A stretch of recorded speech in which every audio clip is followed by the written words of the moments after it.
Alarm بھی set کر لیتے ہیں کہ بھائی 10 بجے اپنے کو جو ہے پڑھائی کرنے بیٹھ جانا ہے اور برابر کالج کے وقت پہ جانا ہے اور آنے کے بعد انٹرویو دینا ہے اور اس میں سلیکشن بھی ہو جائے گا اور منتھلی پے آؤٹ بھی اپنے کو ایک دم مست میں مل جاؤں۔ یہ خیالی پلاؤ کیسے رہتے ہیں کہ صرف سوچنا ہے، ایکشن کچھ نہیں۔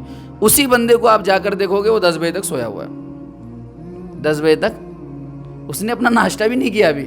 اب مجھے بتاؤ، یہ صرف سوچنا اور ایکشن نہیں ہونا زندگی میں کتنا بڑا فاصلہ ہے، اور یہ چیز انسان کو گھٹن میں ڈال دیتی ہے۔ ایک وقت ایسا ضرور آتا ہے اس کی اپنی زندگی پر کہ اسے خود اپنی زندگی سے نفرت ہونے لگتی اور خود کو اپنے آپ کو پوری دنیا سے الگ تھلگ کر لینا۔ یہ نوجوانوں کے اندر شروع سے رہی ہے۔ شروع سے مطلب یہ ہے کہ جب بھی کوئی محبت میں لگا رہا اور اس کو اس کی محبت نہیں ملی تو اس نے ایسا ٹھان لیا کہ میری دنیا ختم ہو گئی۔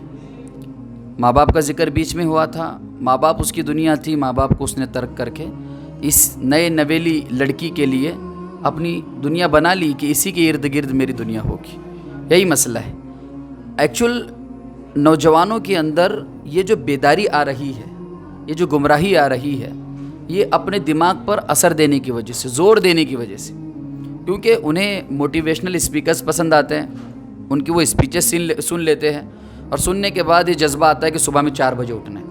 الارم بھی سیٹ کر لیتے ہیں کہ بھائی 10 بجے اپنے کو جو ہے پڑھائی کرنے بیٹھ جانا ہے اور برابر کالج کے وقت پہ جانا ہے اور آنے کے بعد انٹرویو دینا ہے اور اس میں سلیکشن بھی ہو جائے گا اور منتھلی پے آؤٹ بھی اپنے کو ایک دم مست میں مل جاؤں۔ یہ خیالی پلاؤ کیسے رہتے ہیں کہ صرف سوچنا ہے، ایکشن کچھ نہیں۔ اسی بندے کو آپ جا کر دیکھو گے وہ 10 بجے تک سویا ہوا ہے، 10 بجے تک اس نے اپنا ناشتہ بھی نہیں کیا ابھی۔ اب مجھے بتاؤ، یہ صرف سوچنا اور ایکشن نہیں ہونا زندگی میں کتنا بڑا فاصلہ ہے، اور یہ چیز انسان کو گھٹن میں ڈال دیتی ہے۔ ایک وقت ایسا ضرور آتا ہے اس کی اپنی زندگی پر کہ اسے خود اپنی زندگی سے نفرت ہونے لگتی ہے کہ یار میں نے کل بھی سوچا تھا یہ کرنے کا، میں نے آج بھی سوچا ہے، میں پچھلے 3 مہینے سے اس چیز کے بارے میں سوچتا آ رہا ہوں، ہو کیوں نہیں رہا مجھ سے، میری زندگی میں ایکشن کیوں نہیں ہے۔ ایکشن کی کمی اس وجہ سے کیونکہ ہم نے ہمیشہ یہ چاہا ہے کہ جو ہمیں مل رہا ہے اس سے زیادہ ملے، ہمیشہ یہ چاہا۔ ایک دن میں سب کچھ نہیں ملتا، لیکن ایک دن سب کچھ مل جاتا ہے۔ لیکن اگر تقدیر پہ بھروسہ ہوگا، اللہ رب العزت کی ذات پہ بھروسہ ہوگا، تو ہم یہ مانیں گے آج مجھے 10 روپے مل رہے ہیں تو انشاءاللہ میں ان 10 روپوں کو جمع کرتے کرتے ایک دن 20 تک پہنچوں گا، ایک دن 30 تک، ایک دن 100 تک، ایک دن لاکھ تک۔ لیکن یوتھ وہ نہیں کر رہا، یوتھ یہ چاہ رہا ہے کہ اسے ایک ہی دن میں لاکھ روپے مل جائے، اور اسی انزائٹی میں، اسی ڈپریشن نے اسے اس طرح سے کھنگال کے رکھا ہوا ہے کہ اپنی ذات کو اس نے پشے پشت ڈال کر اپنی برائیاں لوگوں کے سامنے بیان کرنی شروع کر دی، اپنے ماں باپ کی برائیاں بیان کرنی شروع کر دی۔ ایک وقت انسان پہ ایسا آتا ہے کہ وہ اللہ کا انکار کر دیتا ہے کہ میں ایسی کسی چیز کو مانتا ہی نہیں ہوں جو میرا بھلا نہ کر سکے۔ اور بھلا کیا ہے؟ صاحبزادے کا گھر نہیں ہے۔ بھلا کیا ہے؟ صاحبزادے کے پاس ٹیسلا نہیں ہے۔ بھلا کیا ہے؟ اس کے پاس جو ہے آئی فون نہیں ہے۔ یعنی یہ سمجھ رکھا ہے اس نے کہ اس کے پاس جب تک یہ قیمتی اشیاء نہیں ہوگی تب تک یہ کامیاب نہیں ہے، اور جب تک یہ نہیں آئے گی تب تک وہ سوچتا رہے گا۔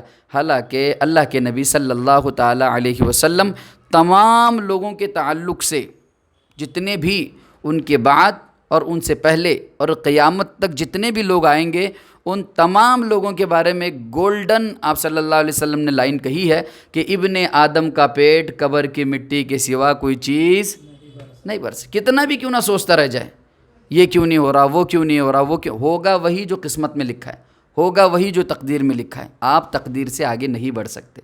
اس لیے ہم تمام نوجوانوں سے یہ ادباً ریکویسٹ کرتے ہیں، زیادہ سوچنے کے بجائے، اور سوچنا بھی فکر ہونی چاہیے کہ آپ کو اگر صبح میں 4 بجے کام پہ جانا ہے، پہلی فکر یہ ہونی چاہیے کہ میں تہجد پڑھوں گا یا نہیں پڑھوں گا۔ پہلی فکر یہ ہونی چاہیے کہ میں خالق کو، مالک کو، رازق کو راضی کر سکتا ہوں یا نہیں کر سکتا۔ اس کے بعد پھر آگے کے اسٹیپ اٹھائیں، انشاءاللہ اللہ کامیابی دے گا۔